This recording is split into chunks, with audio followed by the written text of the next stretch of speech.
Faut-il être humble? Cela dépend de ce que l'on entend par là. Il y a une fausse humilité.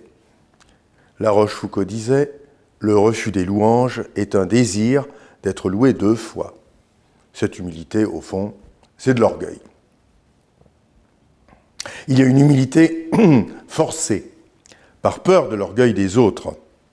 Nous pensons qu'ils ne supportent pas ce qui les dépasse, ou même les égale. Alors, si nous avons des qualités, nous les cachons.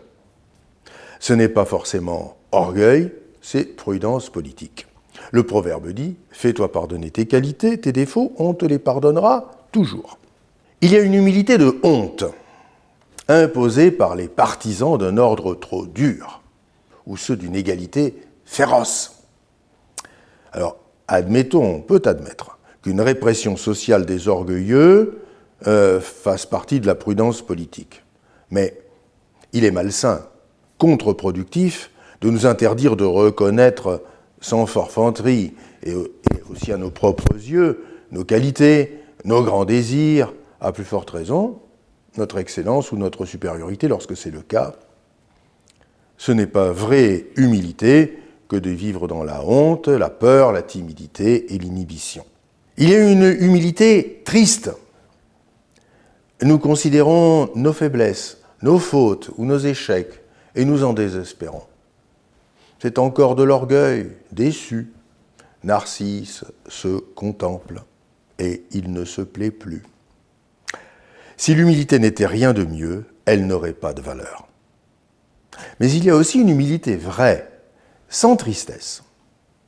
Reconnaître que nous sommes tout petits dans l'espace et dans le temps, reconnaître que nous avons commis des fautes et que nous restons en dessous de notre idéal, admettre que nous sommes loin d'avoir accompli tout ce que nous voulions réaliser, reconnaître cela, c'est penser vrai, c'est faire preuve d'intelligence.